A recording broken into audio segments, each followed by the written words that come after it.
right, Jay, welcome to the podcast. Nice to have you here. Thanks for having me, man. This is Jay Khun Khun. He is a realtor, real estate advisor, CPA, jack of all trades. I think that's the reason why we initially got along so well, because I tend to dabble in things as well. The reason I'm having you on the podcast is obviously you got stuff to give back for the community, stuff, insights to share. I can try. I can try. We're going to talk about the Vancouver real estate market a little bit. The most questions I got from other young people that I asked were, how do I become a realtor? I thought they'd want to know how to invest, but most people just want to become realtors. Yeah, and you're a pretty successful realtor. I see you posting the sold signs all the time. I try hard. But Your Instagram game is strong. Thank you. So, how to become a realtor? First thing first is they're like, how to just start? Like, what do I do? That's all they say. How much does it cost? That's another question, but we'll get into that. It's expensive. But don't look at other realtors and their Instagram pages and take a look at their lavish life. Because remember, Instagram is only posting the good. You're not really seeing all the work that's going on in the background and all the stuff that's kind of happening. So to the young kids, real estate is great if you are able to speak to everyone freely. If you're not an introvert, you gotta be an extrovert. Like you gotta literally be a very mellow dude or girl. Sorry, but it doesn't come. What I'm trying to say is it's not for everyone, right? I'm an accountant, and I went the opposite way. So accounting wasn't the right career for me because I am an extrovert. I love to talk to people, and I love to be out there and keep on moving, right? So that's what a realtor is where no day is the same. It's no 9 to 5 stuff. Some days I end up in West Van. Some days I don't move from my home office, right? So becoming a realtor is the question. I recommend everyone to become a realtor, but don't become a realtor because you see the lavish life or all that stuff. So it's fairly easy to become a realtor. I'm not going to lie. It's not a big, you don't have to jump through a lot of hoops as of right now. You don't have to. They're making it harder and harder every single year. So before, when all the old school realtors, it was very easy for them to become a realtor. But when I did my course, it was a course through UBC. It cost like $1,200, $1,300. You register, they send you the books home. It's about 26 chapters, and they give you this huge study guide with 1,000 questions in it. You study the crap out of that thing. You have online lectures that you can follow. There's a lot of resources that you have, including all these tutoring companies that offer. I do not recommend to go to any of those tutoring companies. It's a cash grab. I myself went to it, and I did not find the value in it. The value came from the UBC lectures. So if you are planning, to become a realtor, do the UBC lectures online. Take a look at if anything that you do not understand from the UBC lectures, read the textbook a bit. And honestly speaking, the way that you're going to become a realtor, and I tell everyone this, is those 1,000 questions that you get in the study guide. You got to hit those questions, split them up in 10 different pieces. That's 100 questions at a time, because your exam's going to be 100 questions. Isolate yourself, no phones, no nothing. 4 hour, or I think it was 3 hours, 3 hour time span. Sit down, do those 100 questions. If you do those 100 questions 10 times, that's 1,000 divided by 10, divided by 100 equals 10. Right? That's 10 times that you're going to be doing this.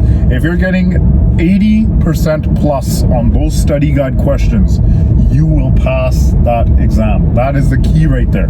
You don't need there's no magic here, nothing, right? What's the pass? I think it was 70. Okay. It's a good margin for error there if you get 80 plus. Okay. Exactly. So there's a good margin for error there, but if again, you got to think of things like the pressure for exam, anxiety, all that stuff. You got to have that margin in there, right? So definitely that's how you're going to pass that exam. And if you are ever thinking and you need more more information, you can always reach out to me after it. Yeah. But becoming that realtor isn't a problem. It's just what you do after you become a realtor. Yeah. My first year, I did nothing. Right, and you can ask any realtor. They'll all probably say the same. There's a few exceptions out there that took off right away. Oh, yeah. Basically, the ones that took off right away had some good mentorship, right? And they knew someone and basically kind of guided them, right? I didn't have too much mentorship, even to date. I don't have much mentorship on this. Like, I've had more mentorship in my other careers that I've done, and real estate. This is me personally. Disclaimer: this is personal. I think that's how we started this talk, man, when I don't know what it was, but we're talking about how like the old guard, like the older, wiser people that don't actually mentor the youth as much. They don't help. They don't give away the secrets. They don't help, and why that is, and how it's dumb, and how to like break that kind of barrier between stigma, whatever it's called. Yeah. So honestly speaking, I recommend everyone help each other. If you see someone struggling in the office, whatever, just go up to them, talk to them. That's how I am, right? But whatever, you just never know how someone else is going to benefit you, right? Like you could definitely benefit. I've benefited older individuals, and they've benefited me back where they have the experience. I have the more modern technologies. Exactly. Right? You got the Instagram, you got the social media presence. Yeah. Even simple things like using your phone. Just the other day at my brokerage, I was helping one of the more senior realtors. Yeah. He bought a brand new Note 9, whatever the heck he had, right? Note 10. Do you use a drone? No, I know how to use a drone. Okay, yeah. I made friends with a realtor in Edmonton when I was working there, and the guy used a drone for all his things. He was killing it, yeah. But anyways, back to like, realtors starting. So mentorship is important. Oh, key, yeah. So you gotta go and latch on like a leech. You gotta find that guy that's gonna help you, and you definitely gotta find that one individual that's gonna kind of help you through. But it doesn't stop there. It's all about how much you put into it that you're gonna get out. You literally gotta be an extrovert. You gotta be someone who's able to go out there and talk. And I've seen a lot of different realtors that are running open houses per se, and they just kind of open the door for you, and the clients walk through the house and they don't say a single word, right? You gotta be able to speak, right? Speaking is the key in real estate. It's the key in almost any job. Exactly. That is a sales related job, but you gotta be able to communicate. If you cannot communicate, you will fail as a realtor. Building relationships, right? Exactly. Otherwise, you're not going to build those relationships. And then the rest is, I'd say 70% of it is your communication skills, your negotiation skills. All that comes into your communication skills, right? And the rest is the paperwork. And the paperwork is fairly easy if you're younger, right? The older generation find it very, very difficult to keep up with the new digital paperwork or the old paper paperwork? Paperwork they're okay with, right? But the contracts keep changing, right? Everything's online now. You don't even do a manual signature nowadays, right? You do everything via FantaSign or DocuSign, right? You come straight to your email. You got to know how to use all that stuff. So, So is there anything else you want to talk about becoming a realtor? Like startup costs, for example. Someone actually, another young realtor who I talked to, his name's Andrew. Moving to the gym. He asked, he's like, make sure you talk about like how much money you need kind of saved to become a realtor. He recommended a figure of about 10 G's. I don't know if I'd even say triple that. Triple that? Well, it depends on what stage of life you're in. Yeah, right? That's true. So if you're a youngin' and you're living at home, take full advantage of that. Yeah. Living at home, you will be able to, you can take risks, right? Exactly. You don't got a mortgage to pay. The food will be provided for you on the table, right? Like, you just need your party funds and all that, right? So honestly, like, if you're young, take full advantage of it. The older you get, the scarier it is, right? Because you literally got mouths to feed, maybe. Exactly. Right? So, you got rent, you got all these bills. But at the same time, it's good. Like, do you think those people who are sitting at home sometimes, how many kids who live at home have gone on to become realtors and not do shit? Is that a thing? Yep, a lot. I'd say there's a lot of them. There's quite a few even within our brokerage, right? So it's almost too comfortable. Yeah, right. Exactly. They just did it to do something, and then now, so you gotta be strategic. Yep. And you gotta be motivated. You gotta know what's right for you. Sometimes maybe the financial pressure of being out on your own would be better. Right? Sometimes that lights a fire under your ass, right? So like for me, I have a 6-month-old. Yeah. Right, I have a wife, I have a mortgage, I have my bills, I have everything, right? Mm-hmm. And I've been really smart with my money, but it lights a fire. Honestly speaking, what lit a fire under my ass is my 6-month-old. Yeah. Right. Like I wanna make sure that I provide for that kid, and I provide a good lifestyle for that kid, and one of the reasons why I even moved away from the accounting career was because the 9 to 5 was not cutting it for me anymore. Yeah. Right. I would have missed a lot of stuff for my child's growth. Right. Like he's growing, there's different milestones being hit. If I'm stuck at work 9 to 5, what if he starts walking and I miss that, right? I know, right? So I'm at home a little bit more now. Although my schedule is a lot more busier, I'm constantly on the phone. But I could be working right now, right? But as long as you have your phone, this phone is what carries me through, right? I may be even actually a lot more busier than I was as a realtor. It's not an easy job. Like you gotta be stuck glued to your phone the whole time. Yeah, you're always on your phone, and the wives will complain. You will always be in the doghouse. Mark my word, you will always be in the doghouse. Most of the guys listening probably have girlfriends, so they're alright. Oh shit. Yeah, most of the guys listening probably have girlfriends or boyfriends or whatever. But yeah, you will definitely be glued to your phone. I you know what I was thinking today? I was making my own marketing material for my for my fitness thing. Yeah. And I was like, fuck, I need an assistant for this shit. My thumbs are getting tired. Yeah. Like I could be doing more valuable stuff with my time than twiddling around making graffics, right? Yeah. But anyways, it's like you said, communication is the key, and the way we communicate is with the phone, right? So that's what gets me excited right there. $17.5 for gas. Whoa. In BC, of all places. I actually, the funny thing is, I haven't looked at gas prices since buying this car in like that's a luxury 3 months. So I have no clue what they are, if they're high or low or what the hell. That's freaking rock bottom. Yeah, it was like 150 when I had my car. That's crazy. Yeah, anyway, so you would say if you're living at home, 10 G's is good? Yeah, you should be fine, because what you got to cough up is the first 2 years, you got to pay the council. The council's going to take about $1,660 from you, if I remember correctly. Mm-hmm. Also, you got to pay your, there's your real estate board. Either you choose Fraser Valley or you choose the Greater Vancouver Board, which they charge $110 per month. Per month, okay. Right, so you gotta cough that up per month, every month, no matter what. Right, $1,660 right off the bat. That right there is about $2,500, right? So $2,500 right there. Then whatever brokerage you sign up with.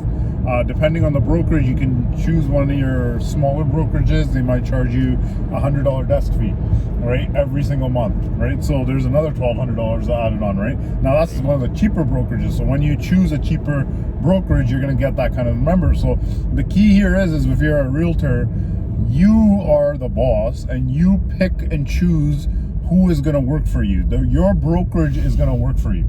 Right, so I work for Royal LePage. Royal LePage, that front desk, I'm the managing broker. They work for me. They guide me if I need. The ladies up at the front desk, they take care of all my files, everything, right? Yeah, so exactly. The more you pay, and then obviously there's brands, right? Mm-hmm. I work for Royal LePage. There's Remax, and there's companies like Joe Schmo, a real estate group or something, right? So that brings me, like, when I actually considered being a realtor for like 2 days. 2 days. And I did a lot of research, and I remember part of it was like all the fees.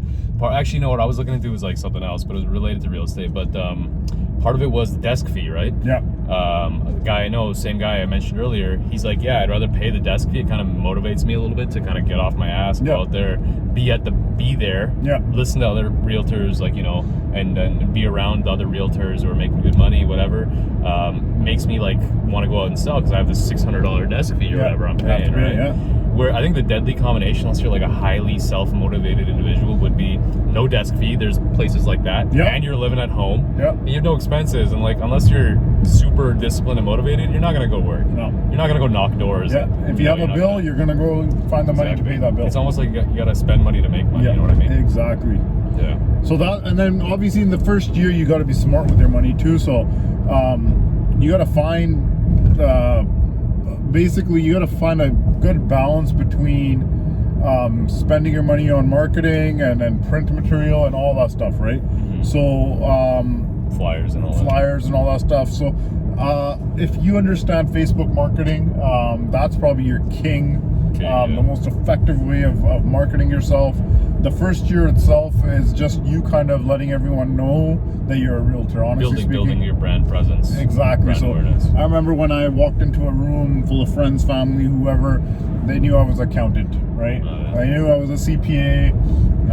They knew I worked in healthcare or whatever. I was a controller, blah, blah, blah, this and that, right? And, but slowly, a few months in, certain people start asking me, hey, how's the market, blah, blah, blah. Those kind of your general questions.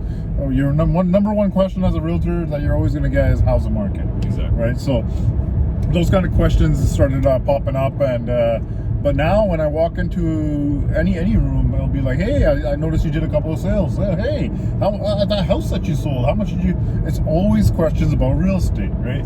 So it took me. I've been a realtor for almost just over 2 years, right? Oh, really? So yeah, I'm not a veteran realtor in any one way, right? It's funny because from the way you carry yourself within the real estate world, your social media presence, like you come off.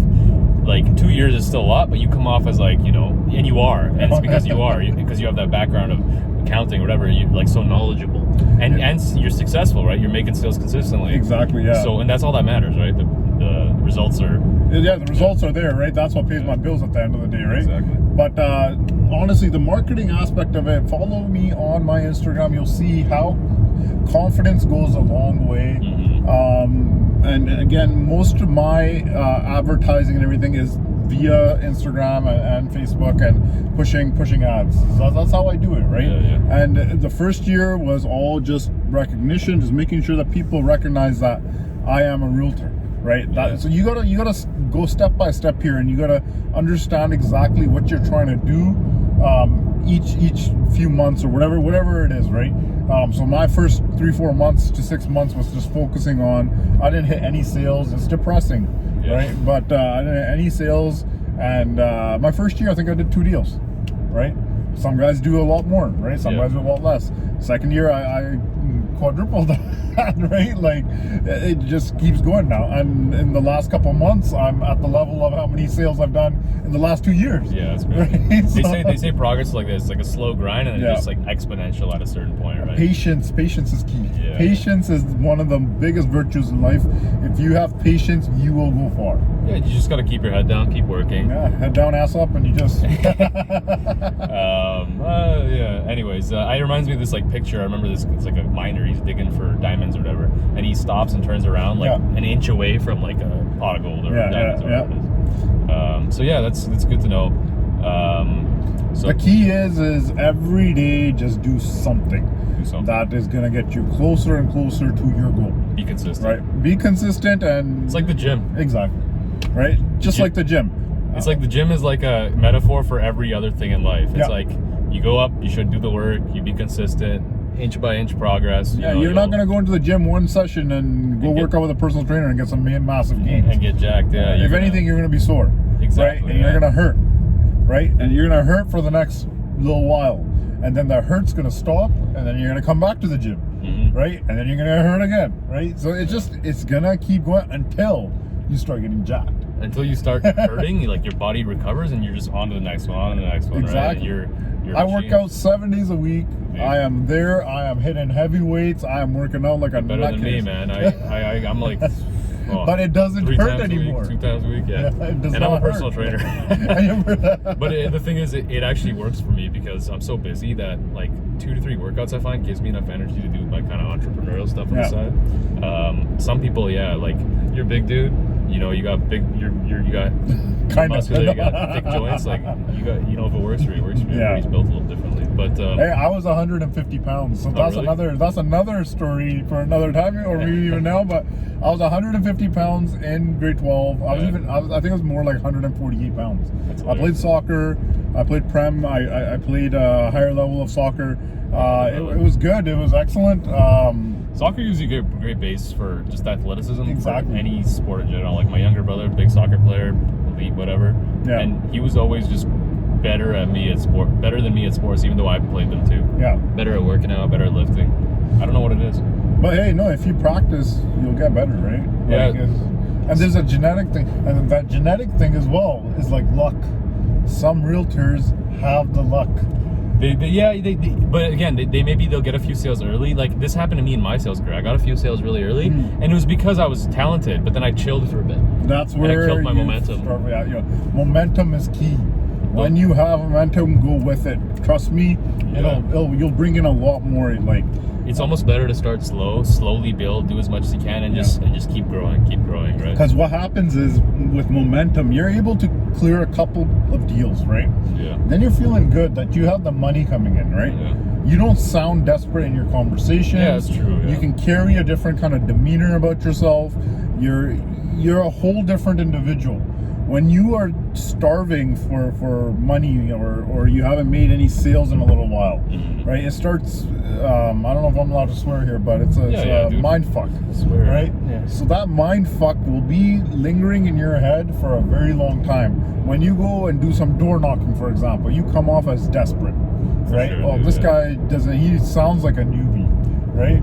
You don't want to get into that kind of spiral, right? So you almost want to act as if, right? Yeah. Act as if you are successful. It comes back to like fake it till you make it, right? Yeah, that too, yeah.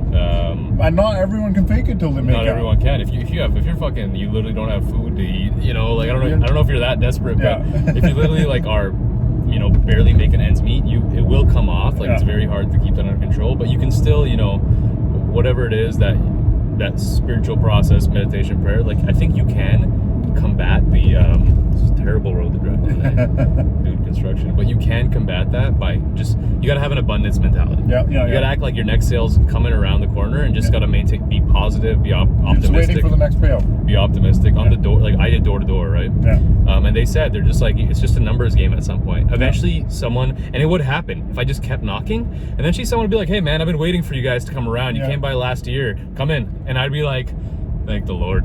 Right, I would just walk in, make cool $500 or whatever it was, and go home. And I'm just like, I'm just so glad I didn't give up. Yeah. Right, and that's I guess what it is here as well. All right, so that's for people trying to get started. The budget they need and the kind of the mentality they need. Yeah. I think it's more mentality, budget. You'll figure out. Money wise, have a solid 10 grand for the year to spend. Yeah. And the rest is just yourself. Understand yourself. Make sure if you can't let's just say if you are in school and you're not able to do online studies because it's self-directed, any sort of self-directed studies, you will not be a good realtor. Actually, that's true. You have to be self-motivated. It's sales at the end of the day. You're self-employed, you're a contractor kind of thing. You're no one's gonna just give you money unless you do some work. You got to do some work. You got to find your rhythm. You got to find what works for you. But when you do that work, you get paid a pretty penny. Exactly, right? And that in itself is motivating. Yeah. As long as, so I guess what people got to do is when they do make those few sales, don't get complacent. Just keep putting in the work, right? You can maybe, slow it down a bit if you want, whatever works for you, but just keep putting in the work. Use that momentum to kind of like, don't squander it. Yeah. Right? Keep going forward. I have a couple other questions here. So we have another question from a young realtor. I think I asked him to adopt the mindset of someone trying to get into real estate or someone who just got certified. So Jay will cover those. So it's basically he's asking, being a new agent, how do you get leads? Without leads, you're not gonna get anything, right? So you want to always. So I remember when I became a realtor, I started part-time, so I had a full-time job. Everything was great. I got paid well over 100K, so things were good for me, right? Yeah. I just had enough of my job, right? So I didn't. 9 to 5 is not my best friend, right? For some people, it's great. For majority of people, it's great, right? I quit after a month. That's good.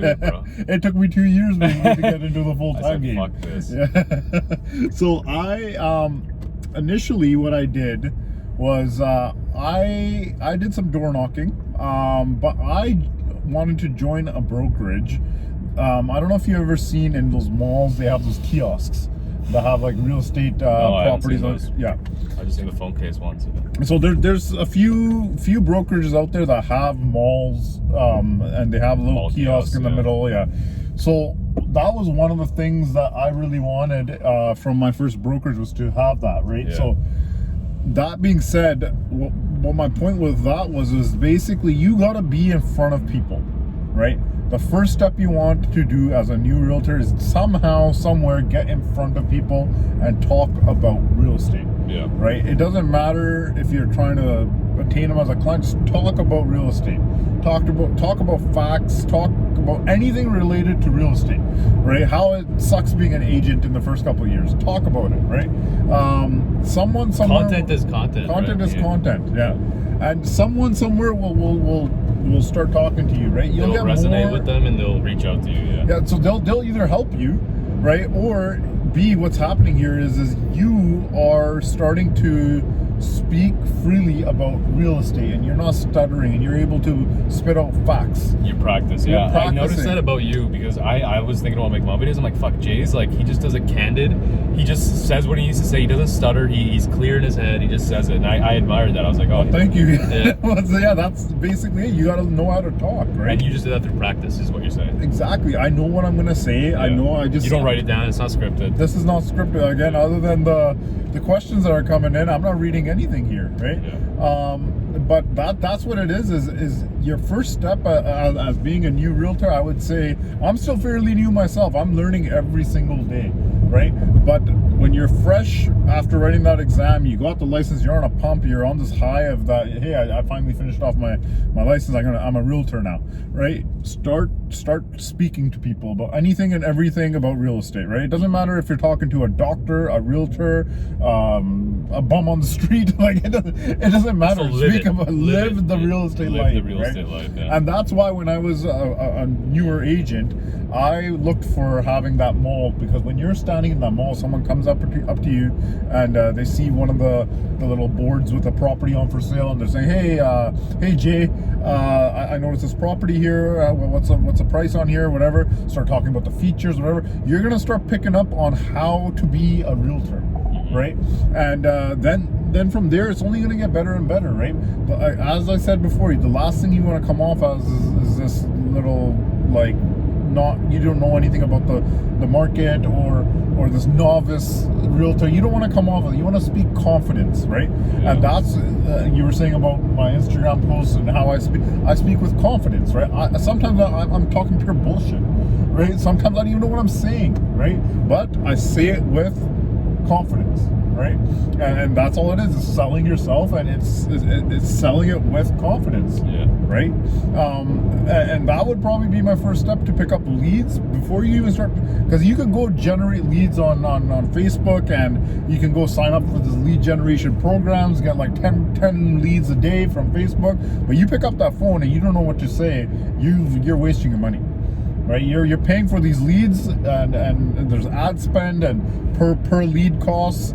It doesn't make any sense for you to do that if you cannot speak. Mm-hmm. Right, so the key here is make sure that you are refined, you know what you're saying, you're confident, and you're kind of unscripted, and you can, like, I just stuttered a bit here right now. That's me thinking it through a bit. Yeah, that's fine. A little bit is natural, that's right? okay. You don't want to come off too polished, almost. Exactly, right?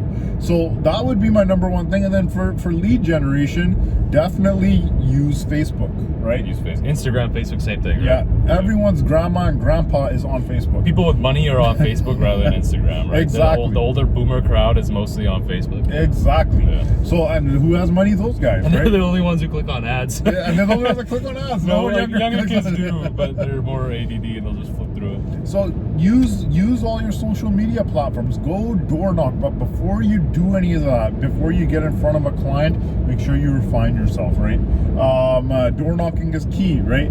It's always better that you have sold a property in the area, and you can put on your little postcard that you're going to give to the person, the owner, that door knocking that you're doing, giving them something to kind of hold on to, and you can tell them that, hey, I just sold a property in the area, blah blah blah, right? But definitely have something in hand, not just a business card. Yeah. They're just going to go upstairs and toss that away. Give yourself something to speak about, right, when you go knock that door, right, where you're leaving an impression, and you have something to speak about on paper, right? Yeah, it reminds me of like prospecting in door to door. It's like you have good knowledge of the neighborhood. You know what's happening. You know the trends.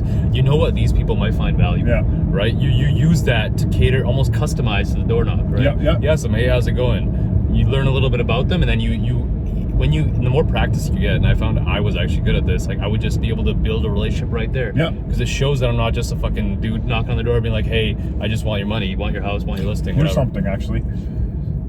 Talk real estate in the beginning as much as you can, just so that you're refined, right? Yeah. Once you start becoming an actual realtor, don't talk about real estate.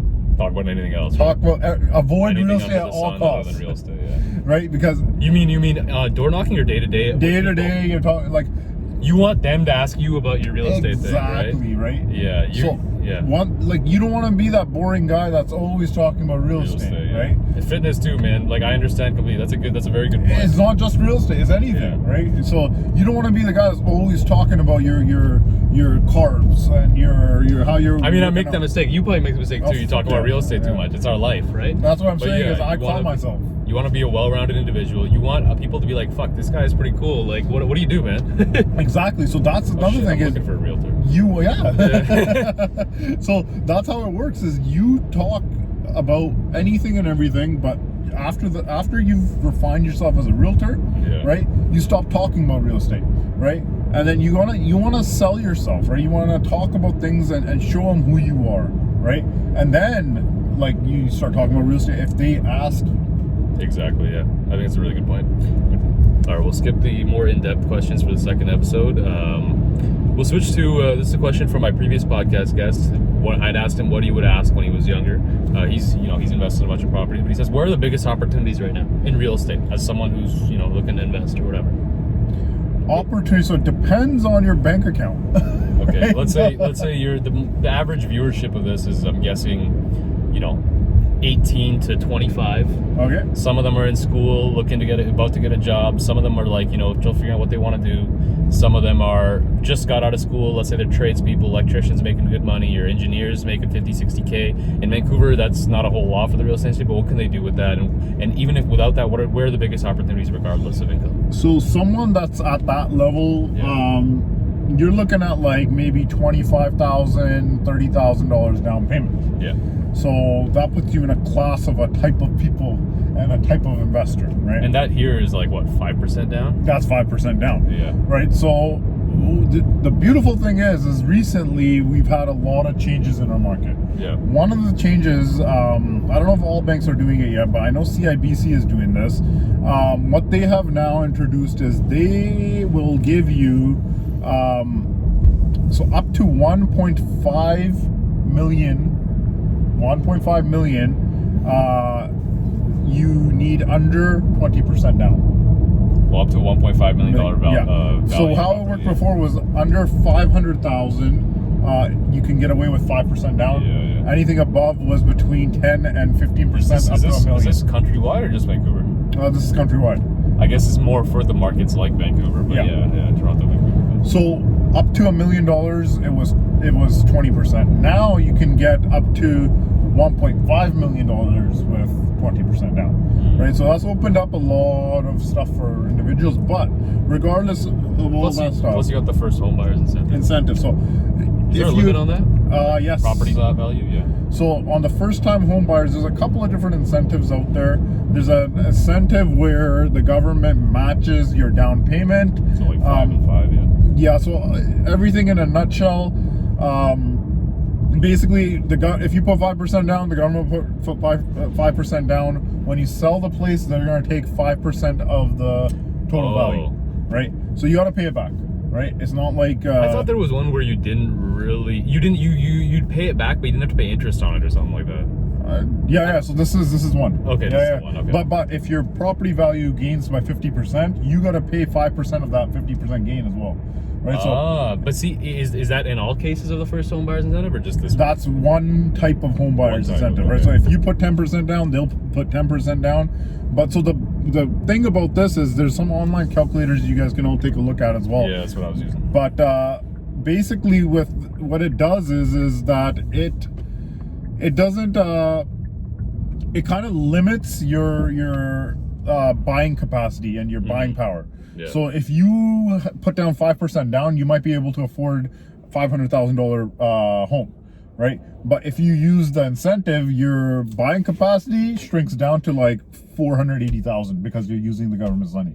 Oh, so wait, and that's because they have a limit on the thing, or It's the way that it's calculated. Yeah, it's weird. I remember looking and I was like, what the hell's the point of this if I can only buy? I was looking at a different market, so it made sense, like in Montreal, and it has to be. I think it's something to do with your income too. They only do 4 times your income or something like that. So it's a calculation, and it gets quite complex. But like basically everything in a nutshell, if you use the government's money, you're not going to be able to afford the property that you want if you use your own money. Right, so there's that one incentive there, and the second incentive is there's a few other incentives involved, but the 2 biggest ones is that one, and then there's first-time home buyers where you don't pay property transfer tax. Yes, right. So property transfer tax, if you're buying something older and it's under $500,000, you are a PR. Oh, I'm just not in the lane. It's all good. Yeah. Turn that off. So on the first-time home buyers incentive for property transfer tax, if you are purchasing a property under $500,000, that's an older property, you don't pay the property transfer tax on that. So if you are a first-time home buyer and you are buying a brand new property that is under $750,000, that's you are the first-time home buyer on that thing. You still pay the GST on that, but you're not going to pay the property transfer tax on that one, right? So there's a couple of different incentives out there, but yeah, take advantage of those if you are a younger individual. Take advantage of that, because again, as you grow older, you're going to get outside of that bracket of $750,000 on a new build and $500,000 on an older build, and so take advantage of that. Buy yourself a condo and put it on rent, right? Build your money, build your equity, get some help, put it on rent, right? So get that money coming in, and basically don't go out and party, right? Just put that money somewhere and you'll be a lot happier down the line. I remember it reminds me of a video, like there's this famous sales guy, Grant Cardone, who's a really big realtor guy, or real estate. He's almost like $1 billion now in real estate holdings. But he says, and it was directed towards really high net worth individuals who are making a lot of money. It was like ball players, rappers, whatever. He's like, with your earned income, don't fucking buy stupid shit. No. Cars, Rolexes, whatever. He's like, use that to buy like a property or invest, and then use the passive income from that to go buy your stupid shit. That's his rule, like his rule of thumb. You know what my rule of thumb is? What? I'm pretty sure other people probably have similar rules of thumbs, but don't buy it unless you got enough money for 5 of them. Oh yeah? Yeah. So if you're buying a watch, don't buy the watch unless you can afford 5. I'm sure everybody has small variations of that. It reminds me of the rule for like dating women, especially like to men. It's like divide your age in half plus fucking 7 or something. But like everybody has a slight variation. Like I'll be dating a 20-year-old apparently, but no. But if you have enough money for a Lambo, you should have enough money for 5 Lambos. Then purchase the one. True. Right? Don't just go invest your life benchmark, after. right? Yeah, exactly. It's like your rent. Your rent should be at most, they say, like 30%. But you ask some people that, they're like, that's way too high. No. Yes, other people that they're like paying 50 in this city especially. Yeah. So what was the topic before? I'll just cut this part out. What was the topic before that we were talking about? Oh, how to get started. Okay. Yeah. So any other tips on how to get started other than like 5% down? Rent it out. I guess you need a credit history and all that. Like, what if you're a student, you just got a new job? I guess you're saving for a few years paying bills, so that's fine. Save up for that down payment. It's not going to happen otherwise. Or if you can borrow money, if you have great credit, borrow money from whoever. Just get it started one way or another, right? That's universal advice no matter what market you're in. Exactly, yeah. Just get in there somehow. You're going to make money off of it. It's rare, depending on the market, but like in Vancouver, Toronto, like Montreal, like those kind of markets, Ottawa, like it's just been general upward swing in your real estate values, right? Up, yeah. So the capital gain, I guess, from holding it is. Yeah. The thing is if you're working, you're still at home, buy a place, right, and direct that money in the right direction, right? You're building equity, you're building something for yourself, right? So let's just say your mortgage payment is $2,200 and you're getting $1,800 rent. Yeah. What's $400 out of your pocket, right? Don't eat out.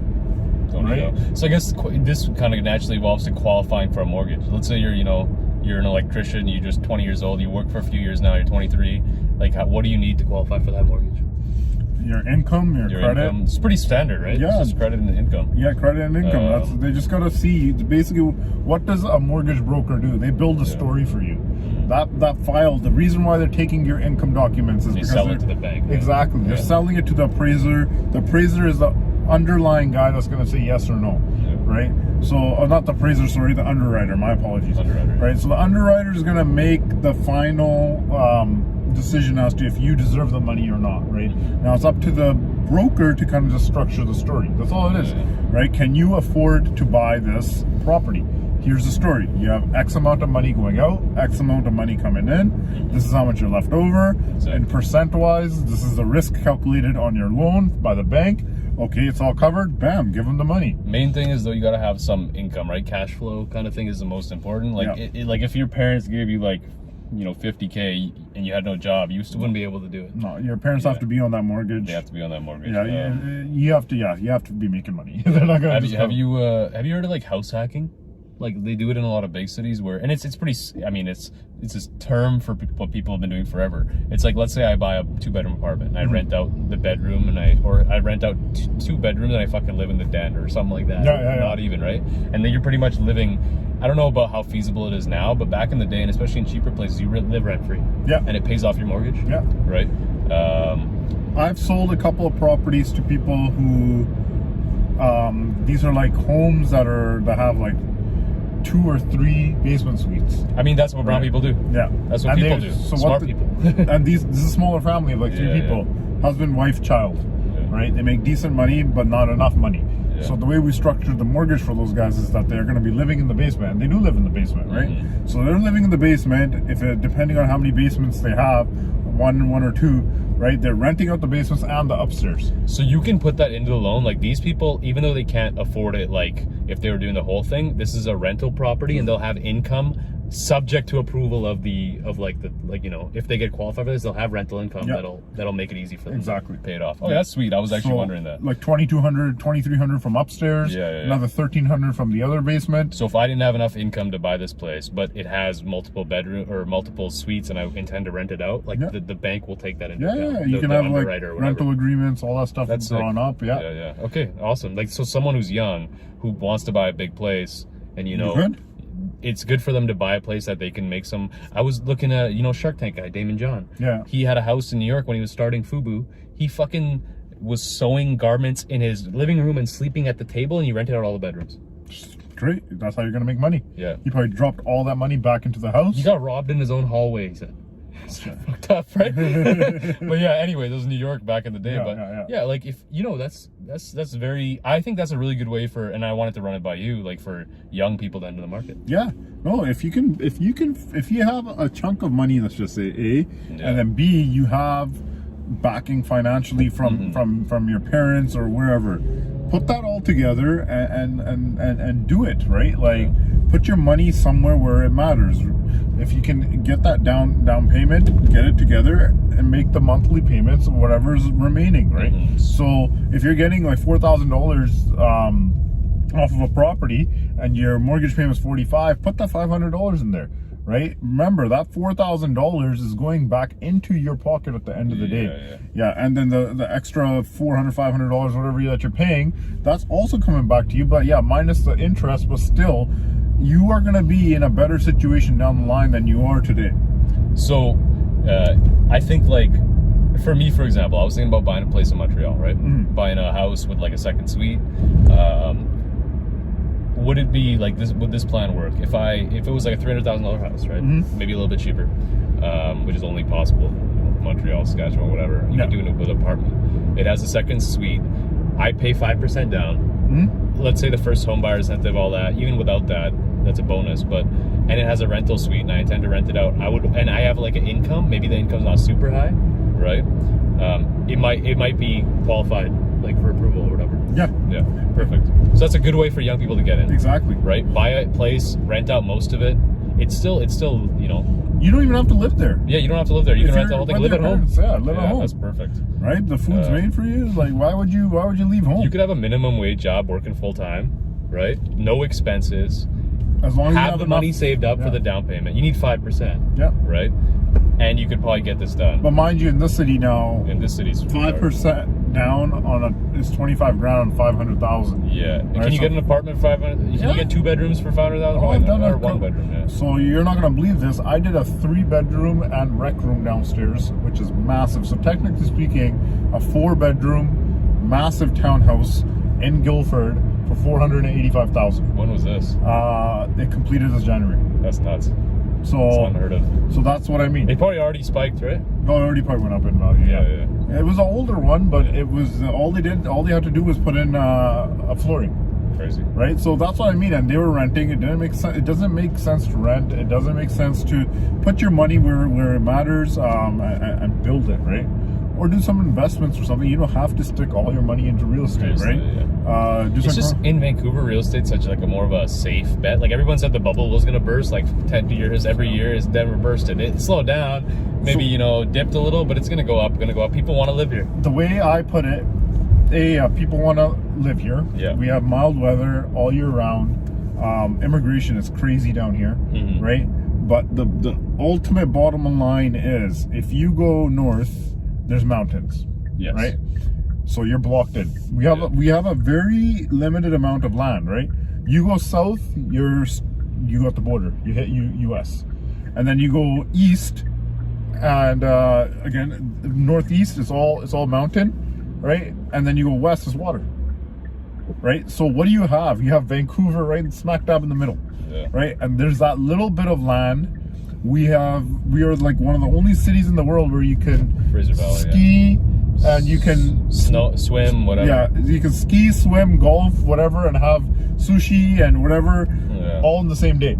Exactly. Right. So this is a very, very well sought after region. Right. Weather's good, not super cold. It's a temperate climate, right? It stays mild all year round. Mild all year round. Right, and so we don't get extreme heat, we don't get extreme snow, we don't get anything literally here. Right. That's why it'll always be a place that people want to live. Yeah. Right. So that's why it's always a safe bet, right? You don't know other places, right? Like look at Winnipeg. Right? Like look at Calgary. Calgary's no market fluctuating. Yeah, no offense to anyone watching this, right? But it's such a fluctuating market, right? Here prices dropped over the last year, but how much did they actually drop? Not much, right? And they're already bouncing back. They already bounced back. Yeah, I have a listing right up here. So does that kind of summarize this question of how can young people enter the real estate market in general and in Vancouver? Yeah, you just first off talk to a realtor, right? And it's never said and done, but make sure you just go talk to the bank, have your financing in order, understand what the process is, and then it's easy to get it done. So I actually have a question. Yep. How do you find a good realtor? How do you find someone who, like, for me, like, I'm a review guy. Before I eat, it's almost too mad. Like sometimes I'll be sitting there for an hour hungry, like trying to find a good place to eat, especially if I'm in a new city. How do you find a good realtor? Is there like places you can track their performance? Is word of mouth best? Word of mouth is great because who's best to know than someone who's already used or who's already ate that food? But remember, you want someone who's gonna get you a good deal, whatever, right? Who's gonna fight for you? You want results. Yeah. Is there a place you can see that? Like, is there? So the way to find the best, as I said before, who best to tell you than someone that's already ate that food, right? But just remember, not everyone's tongue is the same, right? So you might have loved that spicy ass tuna roll, right? But I eat that and I hate fish. Oh, do you? Right? I actually do. That's a true story. Yeah. So I'm about that chicken teriyaki roll, right? So where do I find the best chicken teriyaki roll? I gotta ask someone who likes chicken teriyaki rolls. You gotta find someone who has similar taste preferences. Exactly. Yeah. So the best way to find a good realtor, you can take a look at Instagram, right? You're not gonna find the best realtor on Instagram because all Instagram is just showcasing the best of the best, right? The only way you're gonna find the perfect realtor, that's a nice house. It's a newer house, but sorry, realtor, hashtag realtor, right? But the only way you're gonna find a good realtor is if you go and interview them. Yeah. Right. Remember, when you are looking for a property or when you are selling your property, you need to sit down with multiple realtors, right? Or if someone just tells you that this is the best realtor, blah, blah, blah, this is what they've done for me, and you're sold, right? Mm-hmm. But interview the realtors, right? I've been in several cases where I have sat down with several individuals and they've talked to many different realtors. I've been very lucky, and I don't want to be cocky or anything, but they've always chosen me, right? But being like, it's not about getting, obviously it's about getting the best price, right? And your realtors are going to fight hard for any realtor will fight hard for you, right? But it's about getting along with your realtor, feeling comfortable with your realtor, getting in the same car with your realtor, sharing your A to Z with your realtor, right? That's why we sign off on confidentiality agreements, right? Is because I am asking you some very personal questions, like, what's your plans? When do you plan on getting pregnant? Right, you just got married, okay? What's your plan on having children? Is this house the right house for you? Is this going to be your stepping stone for the next 2 years? And if your realtor doesn't ask you those questions, that's a red flag as well. Exactly. Right? They should know where you're going to end up, right, in life, right? And is this house going to be the final step, or are you going to move several times after this? I had a client, I'm not going to name, obviously no names, but this is a very horrible story, but it's all good. The client, they're first-time home buyers. They were a newly wedded couple. She was pregnant. They didn't tell me this, right? So there's my disclaimer. They did not tell me, right? But she miscarried. I found them the home, right? Excellent price. I got them everything, A to Z. But for some odd, this was way back, but for some odd reason, they did not feel comfortable enough to tell me that they were pregnant.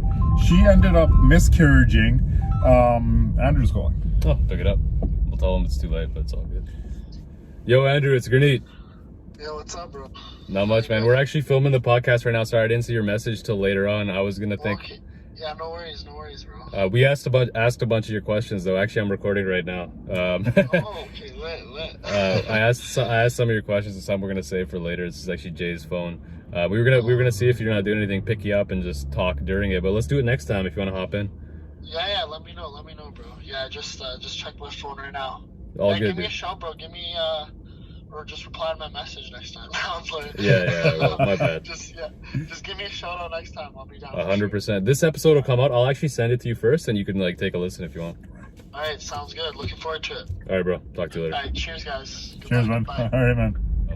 So I was saying, So she actually ended up miscarrying during the move. It's a very high stress situation. It's crazy. But, you know what? I never thought like you need to just share this shit with realtors anyway. You got to share everything with a realtor, right? That's what I mean. You got to be comfortable with the realtor, right? And comfortable enough to share this kind of stuff. So I asked that question. Now I have the experience of someone. And as a realtor, you need to make someone feel comfortable enough, build that relationship of trust. They say in sales, like exactly, and be someone who is empathetic, sensitive, caring, whatever. That you actually are looking out for your clients the best, and you should ask. And that's what you're going to get from when you're interviewing a realtor. That's how you're going to choose the best realtor, right? Interview a couple of us. It's not just about the results, the metrics, the money.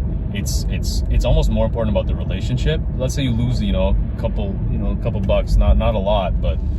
And I don't take offense to basically anyone that ever says no, I don't want to work with you. Yeah, just tell me why.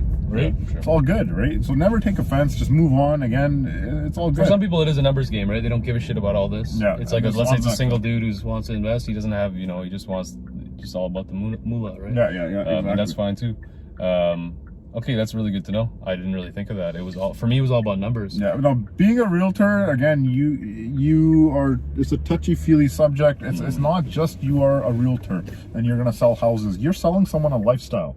You're selling someone something for life. It's the biggest. You're helping them make a crazy big life decision. Yeah, right? It's the biggest financial decision you're gonna make of your life, people, right? Yeah. And if you're not good at what you do, oh man, you're in a lot of trouble. What do you mean? Good at what? You can get sued very easily as a realtor. So you got to be good at what you do as a realtor. You got to take the shit seriously. It's a lot of we'll just go straight the whole time. Okay. It's a lot of money involved, right? And if you don't sell your client the right property, you can very easily get sued. Yeah, you have coverage, you have insurances and stuff, but it's very easy to get. There's a lot of risk in these kind of transactions. Can you give me an example of like a scenario where a young realtor doesn't know what the fuck he's doing, or he's new and like where it can get tricky? Simple things as something's not disclosed on a property, Something's kind of hidden. The realtor's kind of mentioned it. Well, so you got to do your due diligence yeah. and represent your client well. You got to be like a fucking detective. Yeah, exactly, right? You're going to ask all the right questions, right? This is where a little bit of mentorship kind of comes in too, right? To ask those right questions.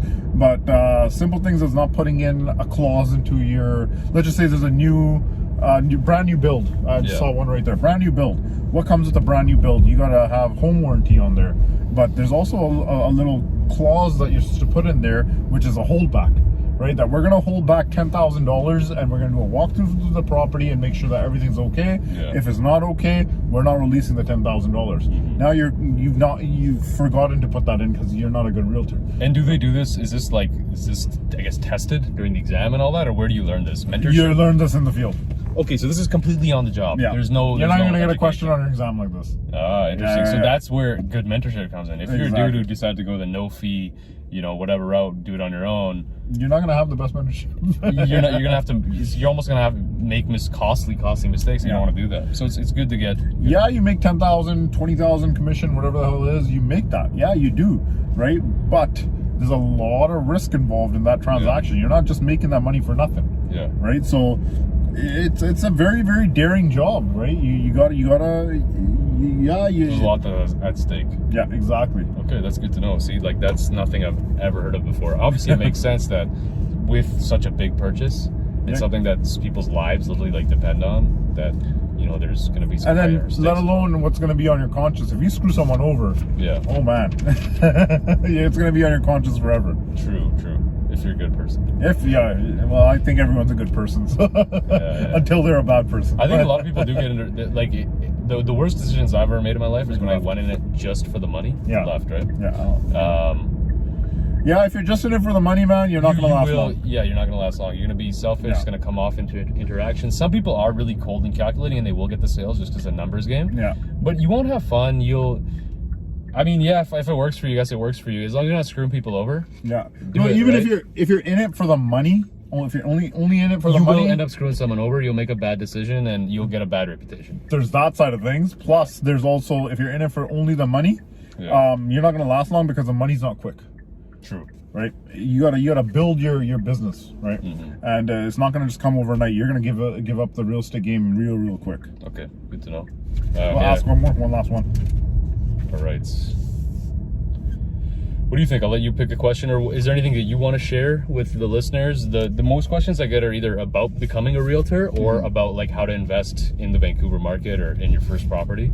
You can touch on anything of that we haven't covered, or you can pick one of the ones down there. How did you get started? I'll tell you a little bit about myself. How about Sounds that? Good, yeah. What's your 5-year game plan? Yeah. So how I got started in real estate, I have had a lot of different educational licensing and all that kind of degrees, diplomas, designations. I've done that all, right? So my main bread and butter used to be accounting. Right, so I started out in the finance program. I got sick of it. I moved into the marketing program at BCIT, did the marketing program, and then I said, okay, this is great. Worked for a summer. I said, this is not great. Went back to finance, finished off finance as well, and then I got a job in a bank, and then I said, screw this banking stuff. I went back and did accounting, finished off my BCom in accounting.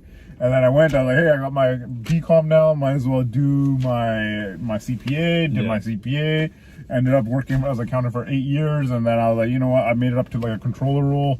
I was like, screw this, I'm maxing out here, and I just got to keep things interesting. So that's how I kind of, so I bought my first house in 2014 or 15. Yeah. In 14 or 15.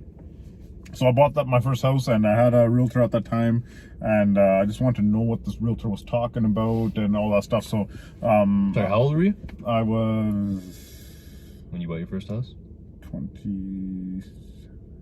About my age, okay. Yeah, 27, 28. Yeah, that's pretty young. Yeah, so decent age. I put the down payment in myself, and it was good. It was good, right? So, what's it? But that property aside, yeah, so I basically I wanted to know what this realtor was talking about, so I took the real estate course, right? That's all.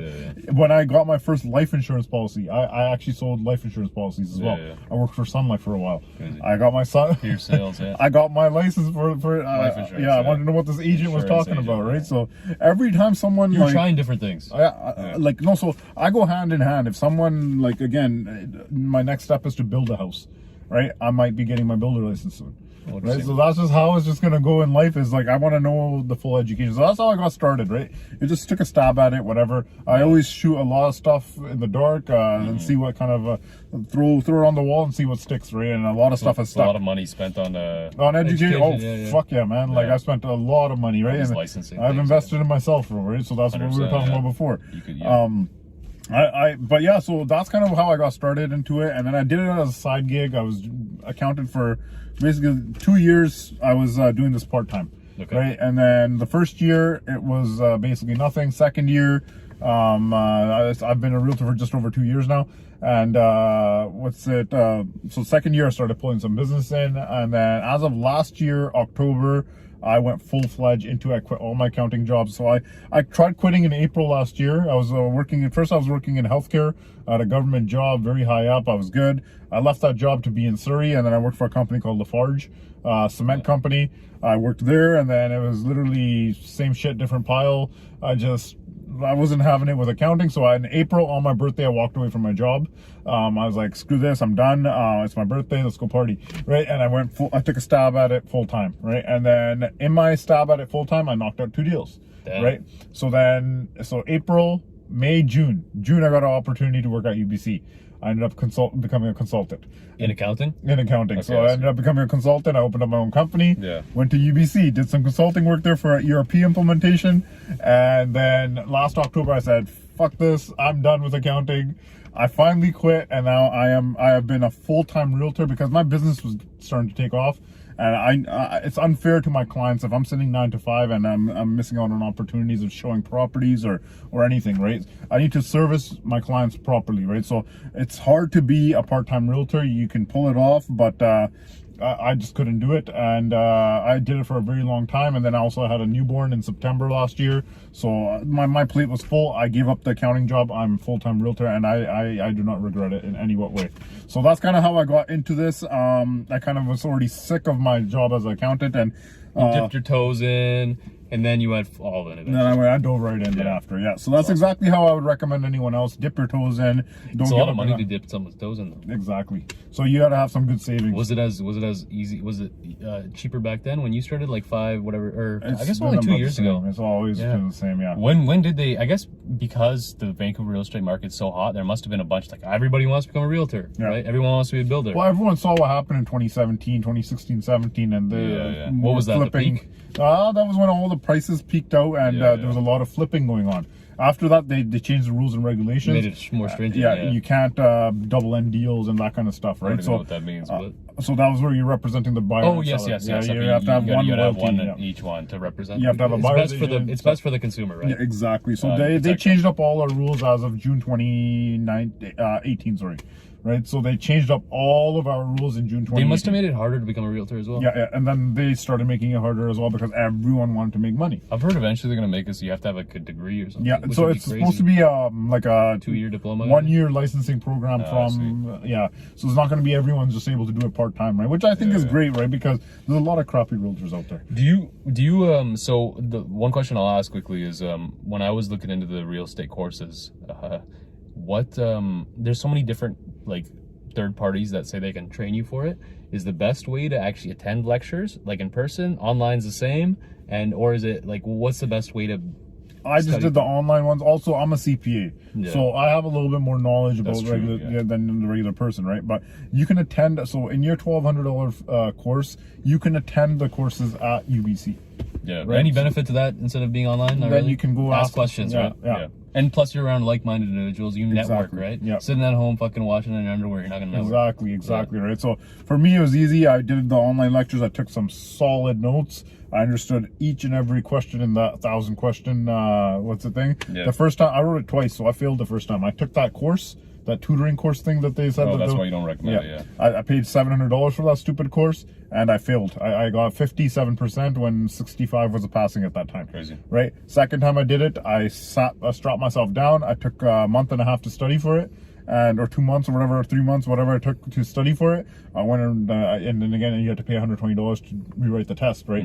And I paid the $120. I rewrote it. I got 87 or 89% or something like that. Second time around on my own. You just have to buckle down, yeah. Right, and you just have to buckle down. Yeah. Doesn't matter what you. Honestly, I guess it doesn't really matter what you do. There are small optimizations, but the main thing is effort. Yeah, effort. That's the key. There are bonuses. And consistency. Yeah. Consistency. Yeah. Okay, we'll end that there. Next time, what we're gonna do is we're gonna break this podcast into a couple parts. I can talk. There's a lot we can talk about. The questions we'll cover next time are: what was your first investment, real estate or other? How is the Vancouver market going to change in 1 to 5 years?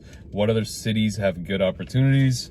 We talked about secrecy in the industry. What are some common things first-time home buyers should know? And I guess discuss that. Yeah, I guess we did discuss that. And also, what are some good things about secrecy in the industry among like realtors between older and younger ones, right? How did you get started in real estate? We talked about now. What's your 5-year game plan? We'll touch on that. If you had $1 million cash right now, how would you invest it? Definitely. I don't know who that's going to benefit, but I'm sure right now with all this coronavirus shit's going on, someone's going to. I'm waiting. Yeah. The last thing is a bonus question. I don't know if you think this is a good one. Is many people don't realize that real estate is a negotiation. How to work on, learn about negotiation, sales, and how big of a role does it play? Oh, so that's what you do. Yeah. Right. That's probably the key. All right, guys. Thanks, Jay, for coming on, man. Thank you. I hope we can you do this for having again. me. Thank you, we'll Starbucks, definitely do this again. for the mediocre chai. I'll make some homemade one next time. All right, peace out.